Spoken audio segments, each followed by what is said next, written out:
In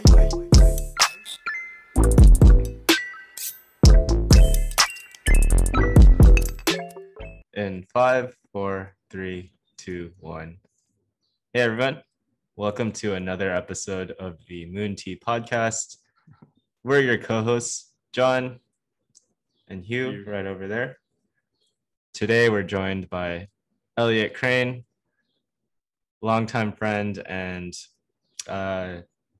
we just invited him and to see what he has to say. What's up, Elliott? What's up? I don't feel like I have any particular expertise, but I'm 29 years old and I've done things, so maybe I could talk about those. I love it. Let's do it. Wait, so just before this podcast, we were catching up, and it's actually such a small world. So John invited Elliott on, and I was like, wait, who are we inviting on a few days ago? And I said, Elliott Crane. It's like, wait, the one from Koru? So we used to do this program together in, 2015, after we were all bright-eyed and newly introduced to the working world after graduating college. And they were in a program before by a month. And so they were alums of this one program, and I was in it after. And yeah, it's a small world, and now we're here. 23, 24 years old. Didn't know a thing in the world. Remember that the program was popularized partially by Nas, the rapper, for some reason. You serious? Yeah, he was an investor. Yeah, right. So funny. Wow. I didn't actually know that. That's amazing. Yeah. That's weird. Oh, that's crazy. All right. Wow. I don't even know though. So Elliott, we studied abroad in Edinburgh together, but around the same, did we meet there? It's been so long. Oh no. You're going in. John's messing with the sound. Yeah, we're good. We're okay, good. We're good now. Yeah. Wait, so we also studied abroad in Edinburgh together, but I'm trying to remember. We were just before this. We were trying to remember, and I was like, we need to start recording. We have really. You were there. What, fall of 2013? Probably. That sounds about right. Yeah. Yeah, that's a trip. But you went to Claremont, right? Or Pomona? Oh wait, so we knew each other before Koru in 2013. From swim? Yeah. Yeah. Well, I tried to join their swim team for a few weeks. I didn't really do much. The Scottish swim team? Yeah, I got it. I had an Edinburgh Speedo, and I went to the gym about a month and a half ago, and I was working with a friend, teaching him to swim, and I forgot to lock my locker. And so somebody stole my bag and my gear and my wallet and my Speedo. And the thing that I was the most upset about was, take my wallet, take my credit card, go spend $800 as you wish at Safeway, but give me back my Speedo. And I was really upset about losing my Speedo. I'm not gonna lie. One of a kind. Was it like a Scottish flag Speedo? Because I would miss out on that for sure. It was the Edinburgh University Speedo, and I tried for 2 weeks to play on the water polo team there. So I got a water polo Speedo, so it was really good quality. And then I just swam here and there with them. I see. It was devastating. That's such a shame. I wanted to post on the locker, hey, whoever stole it, just give me back that. Here's an amnesty box. That's fair. I remember that school because I studied economics, and Adam Grant lived in Edinburgh, and he's like the founder of capitalism. I'll probably get fact checked by someone on the internet, but there's a statue of Adam Grant right outside of Edinburgh. So it was a cool place to study.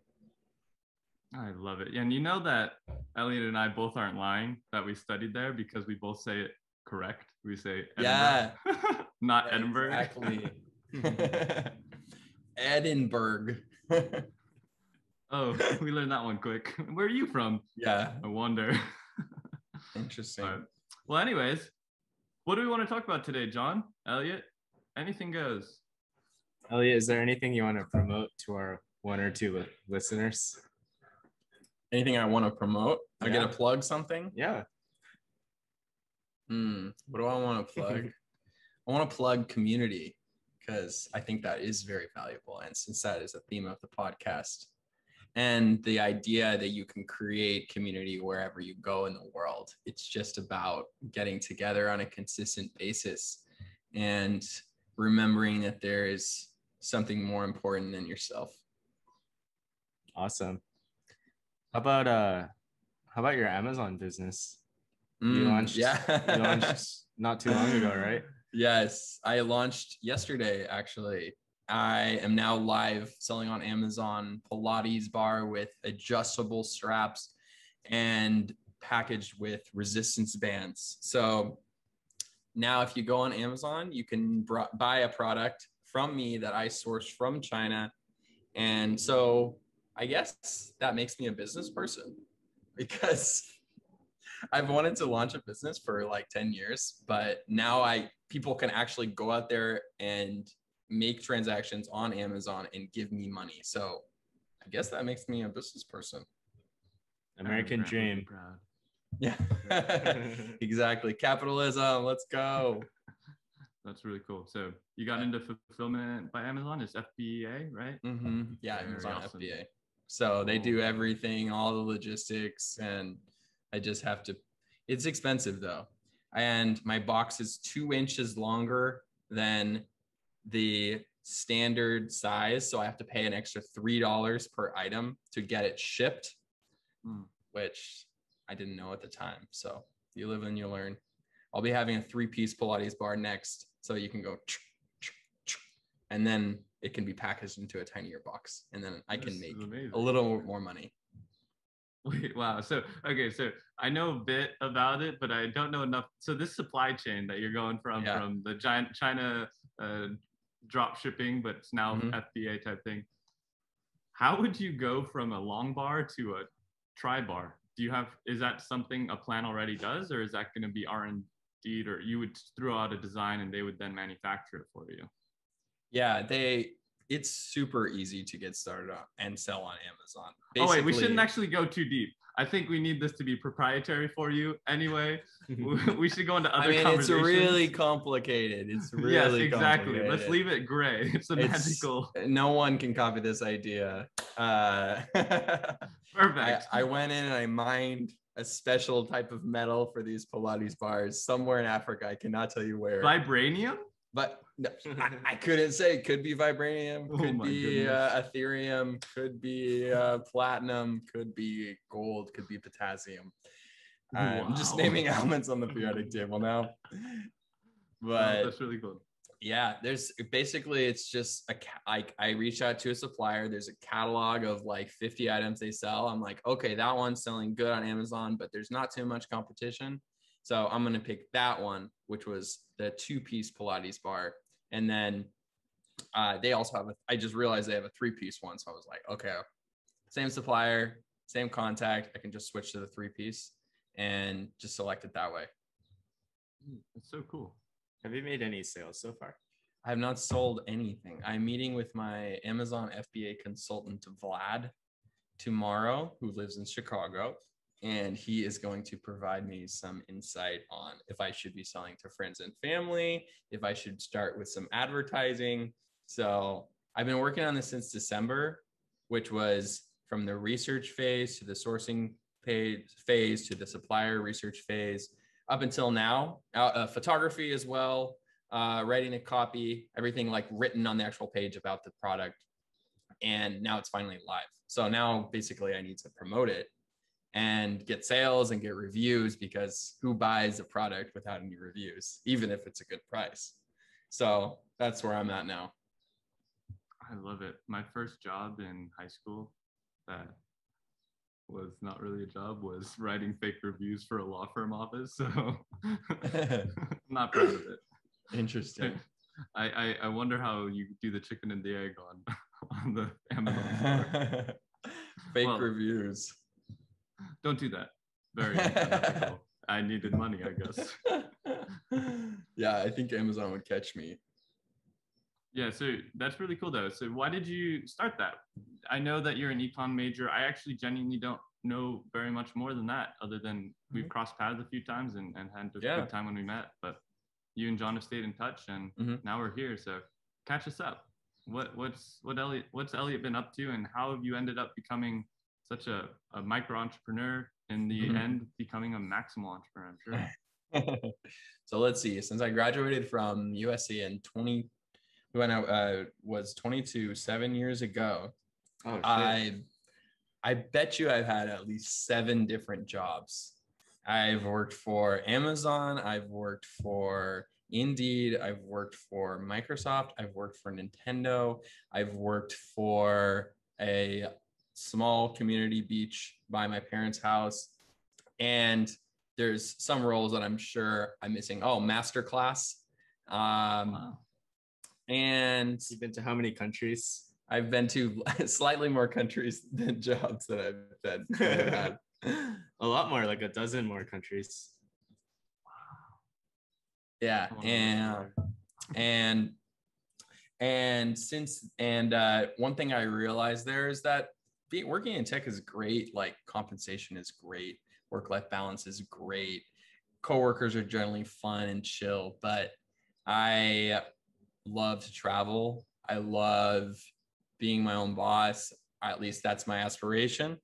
And I want to find a way to be able to do that full time so that I don't have to work for anyone. And then also I can expand and grow my income and my business on my own terms.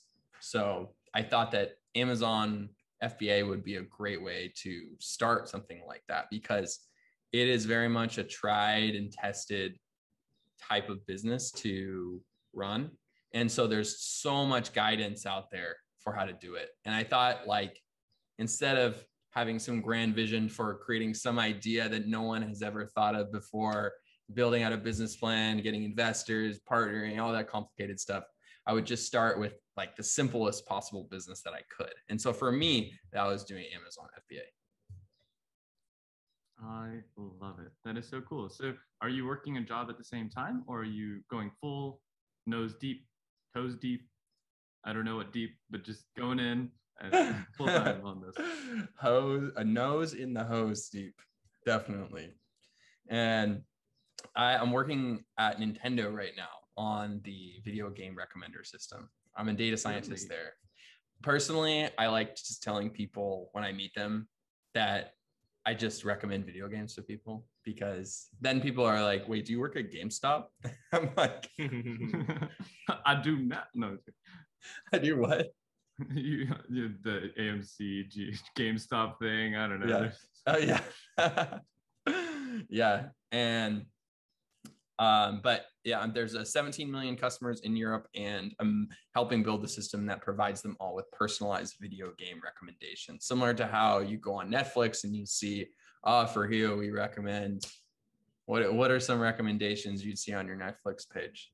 Historical dramas and Korean dramas, as well as random short films. Right. Historical dramas, Korean dramas, and short films.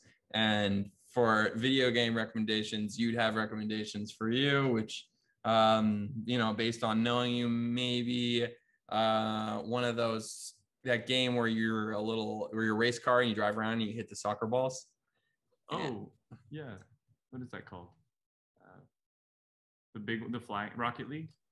Oh, yeah. Rocket League. I could see that one. There's another fun one called Dream Daddy. Maybe you'd like that. It's a RPG where you are the child of a gay dad, and you're helping set up your gay dad with other gay dads. That's amazing. There's a lot of interesting games out there that I have learned about through this job. Yeah. And you're trying to move to New York or work remotely? I would love to move to New York. New York, I think, is a very exciting and energizing place. And taking all my friends, why's everyone leaving? Wait, but you're in Arizona. I know, but everyone's going to the East Coast and I have to fly there to visit. Oh, yeah. I have so many friends there, and I still haven't visited since college. Sorry, friends. I love you. Mm-hmm. Yeah. Cool. So you want to move out there though? I do, but also if I were to get a remote job, I have a friend that just moved to Mexico. She's a web designer, and she's living in this little commune in Oaxaca. And I think doing something like that would be super fun. That sounds amazing. Actually, if you do that, I'll come visit. That would be great. Yeah, no, absolutely. We can drink margaritas by the pool. I like that. Muchas cervezas. Muchas cervezas. See. What about you, Hugh? I don't know. Oh, yeah, I think you're a web designer as well, but I may be wrong about that. I do some design work, and I'm like a UX UI designer for web or mobile. I've been doing some PMing work and some dev work, but mainly designing and stuff like that, and some PM stuff these days. Been scattered. It's been fun, man. It's been a really good time. Really? Yeah, can't complain. I sadly don't have the ability yet. I choose to be in Arizona, but it would be awesome. I love what you're talking about regarding trying to be your own boss one day, or working a job that allows you the freedom to travel, remote working, and such like that.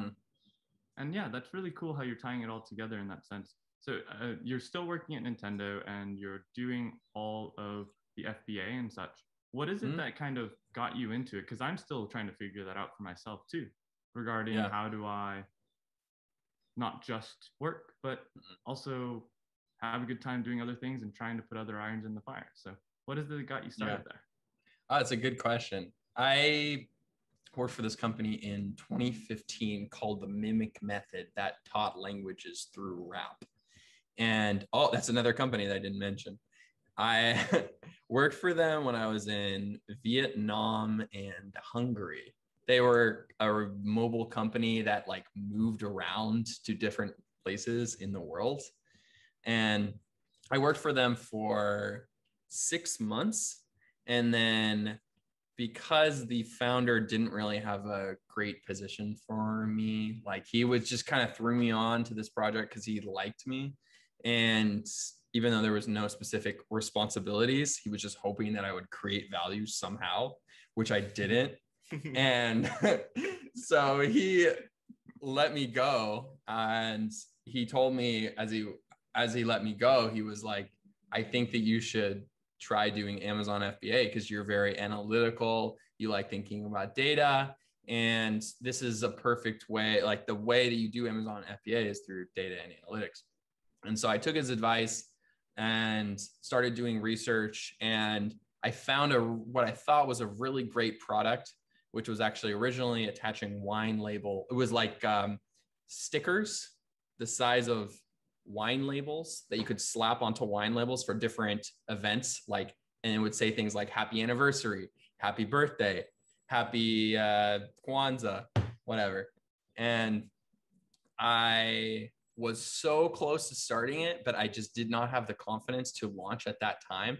It was a great product too, because it's so cheap to manufacture stickers, and you could sell them in packs of 20 for like $30 probably. But I didn't have the kind of encouragement around me that I needed to launch that product.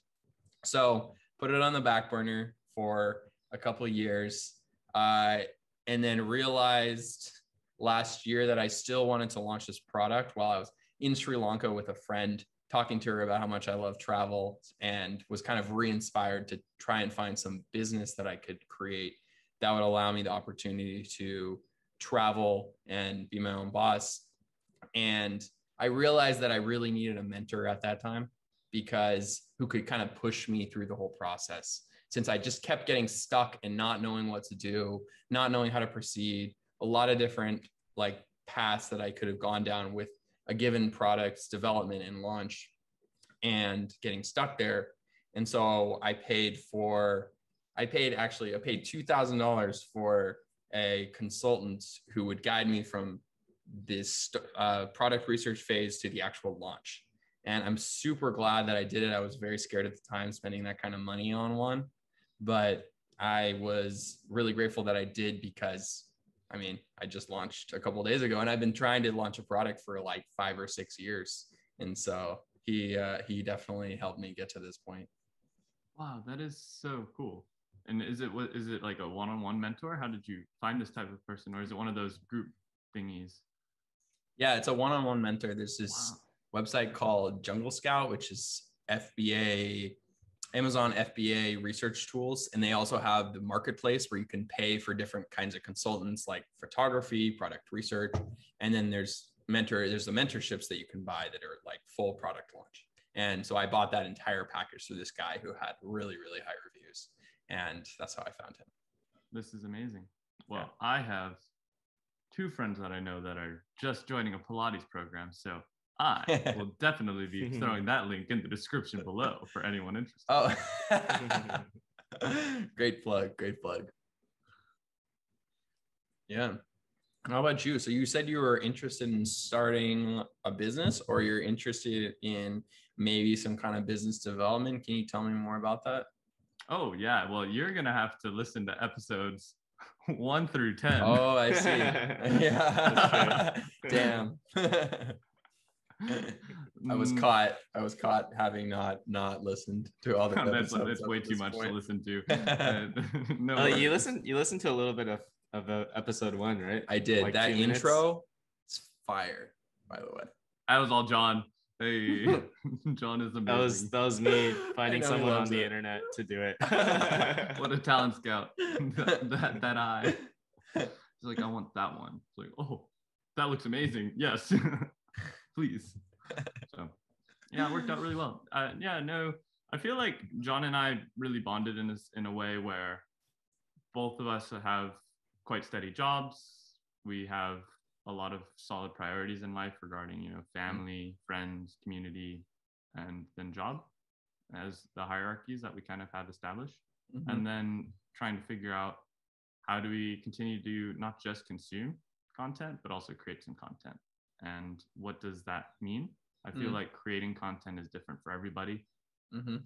Creating an FBA platform or creating whatever else, or a podcast or an app, right? So I feel like it's kind of fun. And it's just actually been a really fun way for us to kind of nerd out and hang out, since we're cross countries, but he's one of my closest friends and I miss him a lot. And it's really nice. Yeah. It's been actually quite a fun venture. We started this. It's been fun. So I tried starting a company once, like a few years back, and I was like, I taught myself how to design and develop and try to start a mobile app and an event-based one for building and localized community events, basically. But it failed, and I was like, that's a bummer. And it was because was like, you didn't get a product out for 10 months. And 2, it just started out really stressful in the sense of sometimes I feel like there are things when it's just not the right time to be successful at or succeed. And something that I really like about what John and I have started, at least in episode 1, we were talking about when we were like, what are we even talking about? Or why are we doing this? We're just trying to get to 52 episodes of mediocrely decent quality content, up level a small thing or 2, and get like a new follower per millennia, and so it's like low stress, really fun. Yeah. And we're not really trying to become Joe Rogan. We're just trying to hang out. So, yeah, that's what we've been up to. That's what I've been up to, at least. And then the rest of it, you're like, what am I doing? Go climbing and stuff or whatever. But it's been fun. It's cool. Fun. So I feel like I honestly probably listened to the first 15 minutes of the first episode, and you mentioned like 3 things from that first 15 minutes. So I'm feeling like good. You're killing it. Yeah. Interesting. So, I want to learn more about Elliott, though. We only get Elliott for 45 minutes, an hour block. Am I your first guest? Go deeper. Third? Oh, wow. Eugene, sorry. Dr. Mike, and Elliott, you're 3rd. Sorry, Elliott. Dr. Mike. I need to not think about Dr. Mike because I feel like that's going to intimidate me. Oh, well, he only just talked about Tesla and crypto and Ethereum and Bitcoin. Boring stuff. Boring. We talked for 2 hours. That was wild. Yeah. Like that was really tiring, but that was a lot of fun. It was. I mean, you can check out episodes 11 and 12 if you want. Yeah. I mean, 2 episodes, nice. Yeah, part 1, part 2. But yeah, it was much more fun than this one. Dreadful conversation we're having. Yeah, No, this is awesome. So I definitely am so much more curious. But John, what's another question? Throw it out there. Where are we going with this?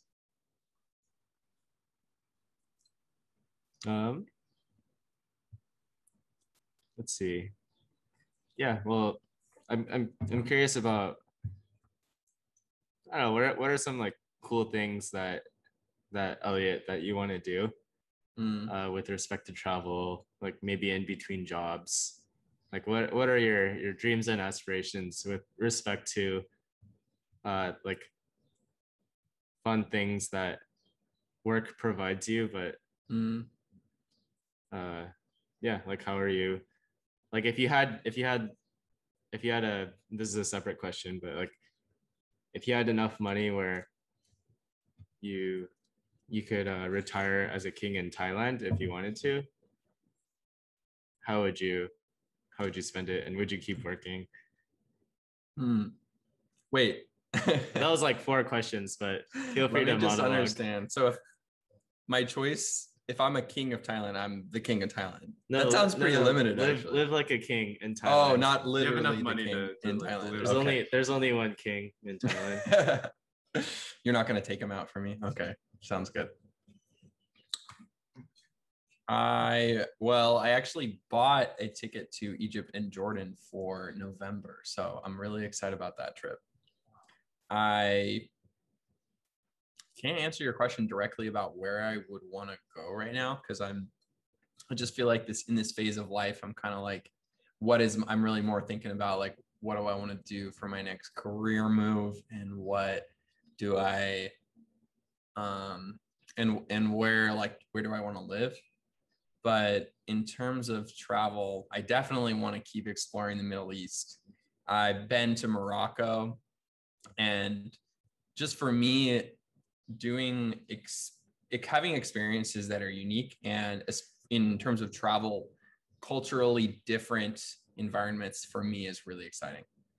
And so like I went to Morocco, like there were just so many examples of like weird things that I experienced there that I just loved. Like it's kind of like walking in Fez in Morocco was like being in an Assassin's Creed level. Have you ever played that video game? Like it's just sandstone everywhere. You're in the desert. It's super hot. There are these really narrow streets that you're walking down. You're like, there's no way that there's a Google Street View here, because that car is not going to fit through. And like alcohol is illegal, but at the same time, you have 4-year-olds trying to sell you weed as you're walking down the street. There's basically no women there. Like I guess that they're all inside. Whoa. You stay in these awesome temple kind of things. There's this name for them I'm blanking on, but they're extravagant. Like they look like temples on the outside, but they're actually people's houses, and they have like 3 floors with a inside balcony like on each level. And I remember when I stayed there with the friends that I was with that I traveled with, who I had met in Edinburgh, when I was there, like, you know, each one of us would go up to a different floor and like yell down at each other, like, oh my God, we're living in luxury right now. It's amazing. Yeah. And so we'll see. Maybe going to Egypt and Jordan will be like, oh, I did this in Morocco already, but I'm hoping not. I'm pretty excited to go to a wedding in Egypt, which is going to have hundreds of people. And so that should be pretty exciting, especially post-COVID, like being around that many people should be fun and interesting. And then in Jordan as well, they have some like amazing oceans and lakes. And there's a lot of, I think you call them like salt lakes, where you go in and you just like float to the top naturally because it's so dense with salt. And so I think like geographically, it could be pretty fun in Jordan as well. Whoa, that sounds so cool. What was it? So first in Morocco, the closest I've ever been to there was being in Gibraltar, since, you know, the Commonwealth is what I support. And right across the ocean, they're like, do you see that? Uh-huh. That is Morocco. And I was like, I want to go there someday. Wait, so Gibralter? Gibraltar? Where is that in Spain? Yeah, it's right off the southern tip, I believe. It's the English have colonized it and never let it go. And there's like a lot of turmoil with regards to the politics of that. It's quite funny. Still the queen. Wow. So it's an English territory? Yeah, it's like, I don't know how many square miles, probably. Oh, I'm wow. gonna make a butchered guess, 40, 50, 60 square miles, but I can't remember. Yeah. Yeah. Interesting. That's you just reminded me of another really interesting experience I had, which was I was in Barcelona right before I flew to Morocco. Going right over the Gibraltar Strait, I believe. It's like a 45-minute flight, but the contrast in cultures is like insane because, you know, Barcelona, it's like everyone, like particularly the women are, you know, just kind of like show a lot of skin and lots of colors, lots of colors. And then you go to Morocco and then it's like, there's like no women in it. It's just a much more conservative culture. So I think is really interesting. Like you taking this tiny plane from Barcelona to Fez, and just totally different kind of people. So cool. Was there anything, so the streets and the way in which people interacted, but was that your first Middle East region that you've been to? Any other cultural differences or communities? Like what were some things that you did there when you were staying? How did you explore the community and get to experience it? Yeah, that's a good question. We did a tour with a guide. I guess you can't really go around Fez without a guide because it's kind of the environment where all the guides know each other. And so if you walk around as just a tourist in Fez, then you're going to get preyed on by random merchants trying to sell you stuff.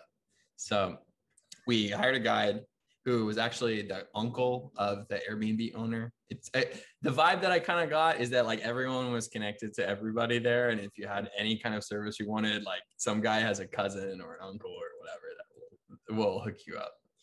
And so we did a tour of Fez, a walking tour, and they showed us the oldest university in the world, actually. And older than the University of Edinburgh. And let's see, what else did they show us? I got to see where they make a lot of their Moroccan scarves and the tiles, because they're very famous for their clothing and tiling. And then learn some interesting facts about Morocco. Like Morocco was actually the first country to recognize the United States as its own country when it separated from the UK. Whoa. Oh, wow. Yeah. Interesting. So yeah, it was I'm trying to think about other experiences I had, but while I was there, I remember getting lost while walking in one of those tiny little streets, which was very freaky. And like, because everything looks the same. It's all these like sandy walls. Like there are no points of reference besides maybe, it's like that little 4-year-old kid that I think that I saw like a few hours ago. It's amazing. Yeah. Oh, I'm in a circle again. Uh-oh. Tweenie bopper. It's like being in a corn maze. Yeah. Would you recommend visiting Morocco? Oh, 100%. 100%. Yeah. It was a great place and great food as well. Where would you not recommend visiting? Where would I not recommend visiting? That's a good question. It's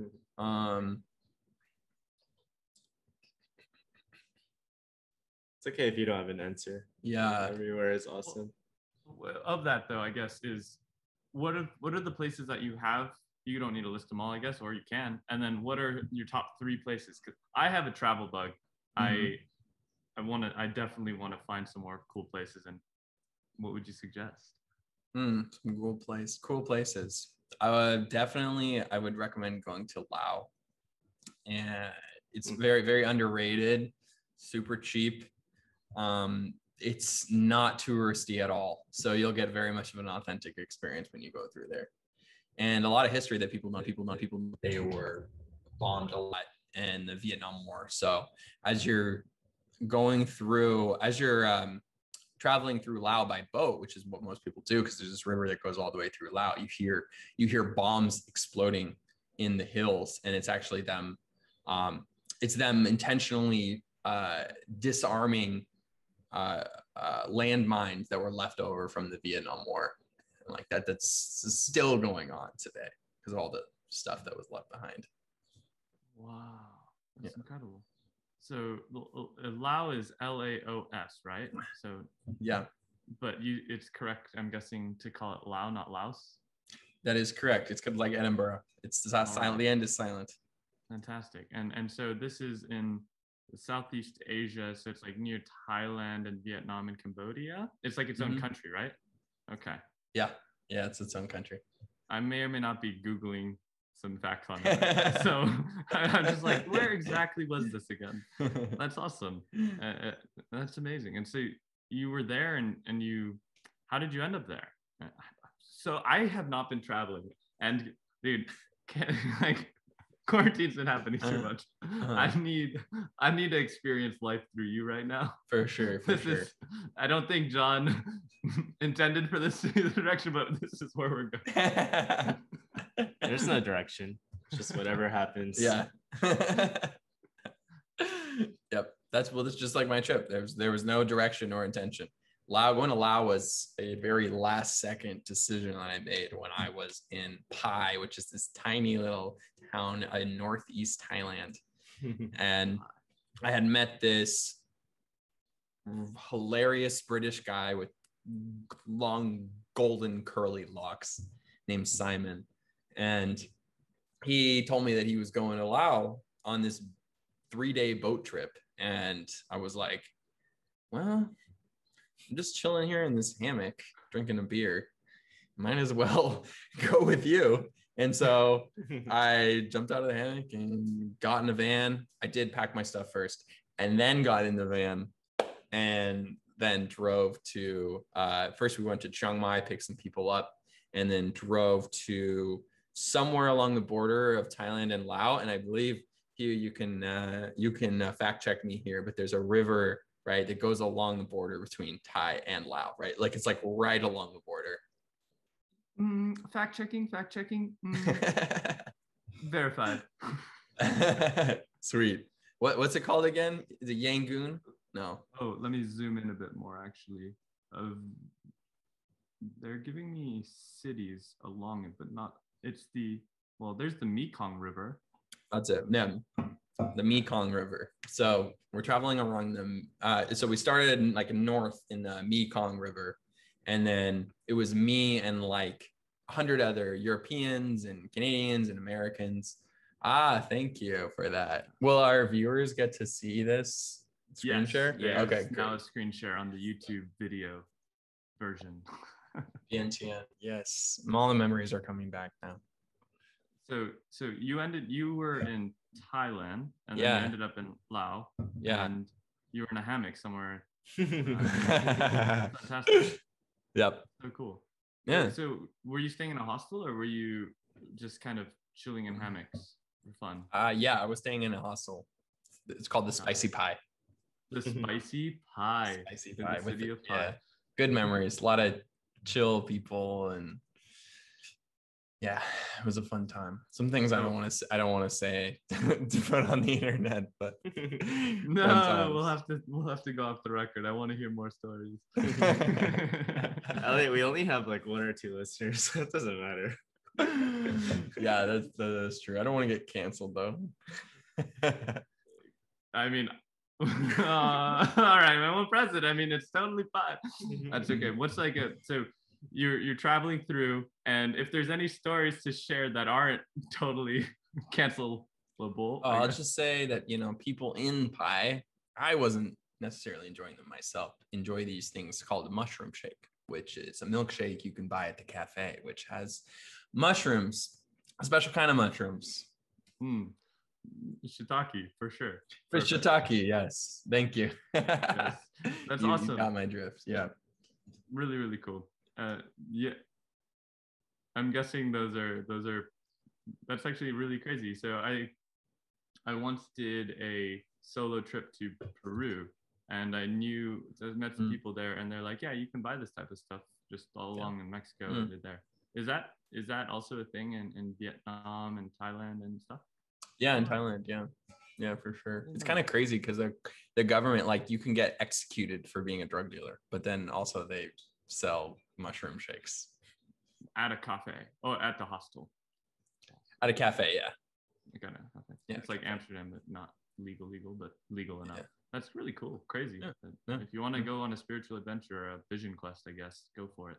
Yeah. Hey, that's exactly. Cool. Yeah. So when you travel, I just got back from an amazing time in Palm Springs with John, and then afterwards I randomly ended up in Vegas to surprise a friend to make them drink one beer at their doorstep. Sorry, Rostam. And we missed them, so we just surprised them. And then we were there for about 2 days, and it was really fun. But like for me, I came back just really invigorated. I was like looking up tickets to Hawaii. They're like 330 round trip. So if you guys want to go to Hawaii, just let me know. No one else wants to go with me yet. For sure. 330 round trip. Do it. I'm down. I don't actually know if you're joking, but if you want to go to Hawaii, we may go then. Let's do it. Like August, September. My sister is there right now. Oh, I'm jealous, Jackie. So with that, I have a bit of a bug, and I haven't traveled in quite a few years and done backpacking. Even when I was in Edinburgh, I did get to do Ryanair around to, Berlin, Barcelona, blah blah blah, yada yada. And I didn't really like. I remember walking the streets of Barcelona and kind of being like, oh, I stayed in a hostel, and there's only one really good night for me where I met some people at the hostel. I got there really late at like 9 p.m. and I was really tired, so I just skipped dinner and everything, and I just went to bed. And I woke up at midnight, and I was like, I'm gonna make the most of it. Maybe we'll see what goes around. I just want to go. So I go downstairs, and me being ignorant, I didn't understand this about their culture at that time. But I go downstairs and like, welcome. We're just about to have dinner. And I was like, wait, what? It's midnight at the time. I'm like, oh, I forgot. They're like, yeah, it's just beginning. I was like, oh, okay. So we have jambalaya for the first time in my life, delicious. And then we go out and hit the town. And I just remember going from bar to bar and meeting just with people from the hostel, going to this place to get wine poured out. And it was a sangria thing, and had 4 spouts, and we all just started there and then walked through the city. And then people were like offering you beer, and you're like, you're offering drugs, aren't you? Like, you want to buy beer and it's a warm beer? You're like, huh. So those people are definitely offering drugs. And then you go to the beach and we hung out. But that was really fun to me. But then the next 2 days, I kind of like walked around town on my own. And I don't know if it was my mental state or just where I was in life, but I didn't really enjoy as much walking and seeing. I did a Gaudi tour that was really fun, but like the Sagrada Familia was amazing and such. However, doing it alone, and then I just kind of walked around, and so I didn't really learn about the culture beforehand. I didn't really experience too much about it. I don't know if I did it right, but I'm just trying to figure out, as to someone who's traveled a lot more, do you have any tips for ignorant people like myself who have a bit less experience on 1, solo backpacking, don't know if you did, or 2, group travels and such? And how have you found for yourself, has it been positive experiences? And if so, how have you made those kind of repeated patterns to have a good time in the crazy places that you've been to? So you're asking kind of like how to get that authentic cultural experience. Can you hear me? Is your sound on? No. Oh, maybe me. Maybe me? Give me 1 second, sorry. Hello? Hey, cool. For some reason, my AirPods just died. Give me 1 second. Well, while that's happening, we hear you though. Can you hear technical us? difficulties, everybody. Sorry. This is all going in the podcast. We put an ad in here. Zoom is all right, John. You two talk to each other. Keep it going. I literally can't hear anything. Just go, John. What's up, Elliott? What's up, John? Ready for climbing after this? Yeah, hell yeah. I've seen Elliott 3 days in a row, so it's been a treat. Ditto. Yeah. And we're eating Chipotle. I'm getting hungry. Me too. I hope people are interested in this. Right. That's the spirit of our podcast. We're like, is anyone listening? We just put it out there. Yeah. And if people are interested, then they watch it. Yeah. But yeah, once in a while, we'll have a friend that's like, dude, that was awesome. I listened to the whole thing. And we're just like, oh, really? Really? Yeah. Wow. Hugh, can you hear us? Oh, he's out. All right. Well, this message brought to you by Pilates Bars. Yeah. From Amazon. Buy your 2-piece Pilates bar today. Link in the description below. Yeah. Use discount code. What's the name of this podcast again? Oh, Moon Tea Podcast. Moon Tea. Use discount code Moon Tea. Do you want to say a plug for your Pilates bar? Yeah. Are you tired of going to the gym and having to wipe down materials and use masks? Well, have you ever considered a Pilates bar? It's not just for 25-year-old white ladies. It's also for everyone that can squat.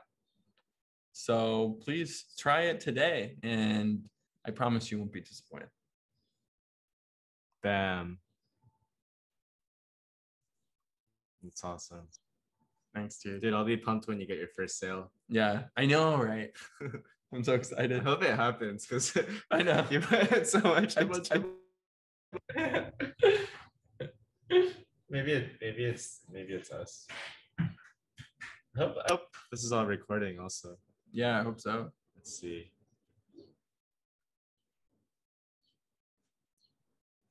Yeah, this should work. Yep. You should bring Spencer on this sometime. Oh yeah, I talked to Spencer about it.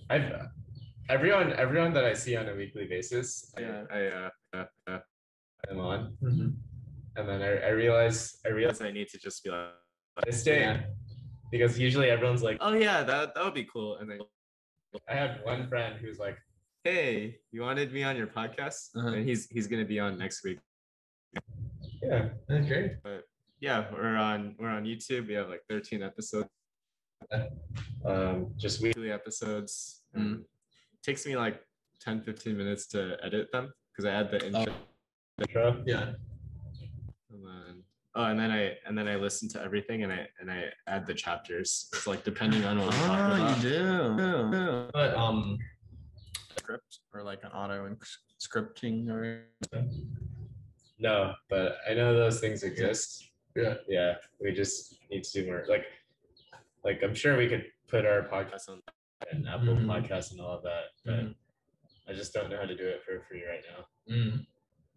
And yeah, it's a struggle. I don't know.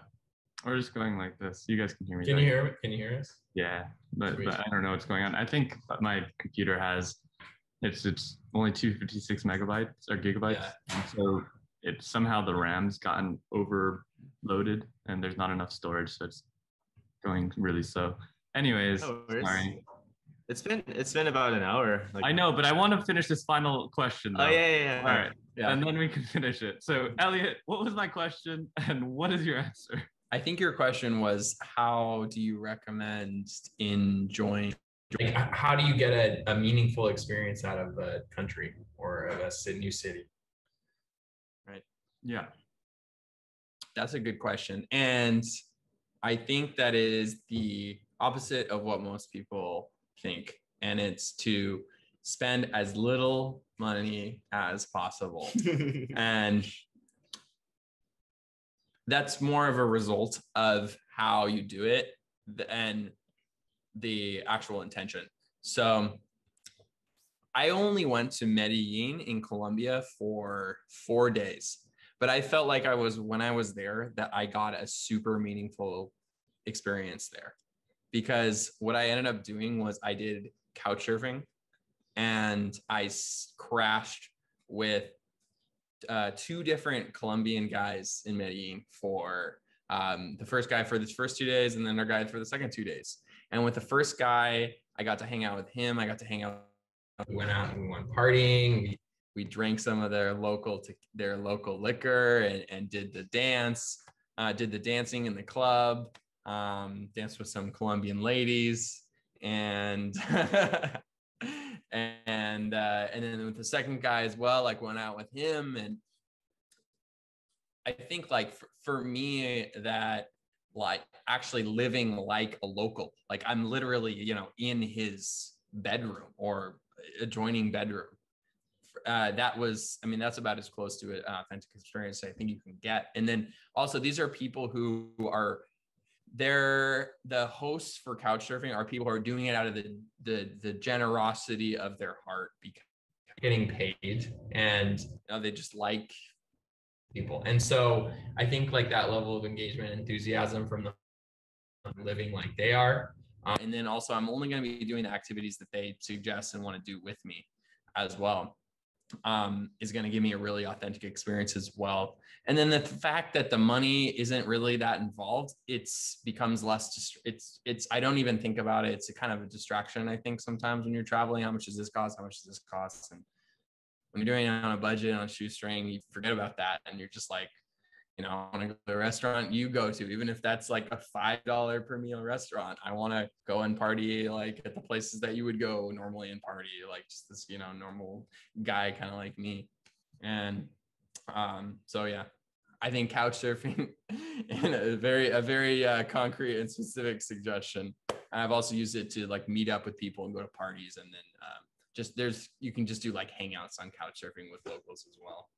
Got it. I love it. That's so cool. That's actually really, really cool insight. And I suspect there must be an additional or an add-on that's for hammock surfing.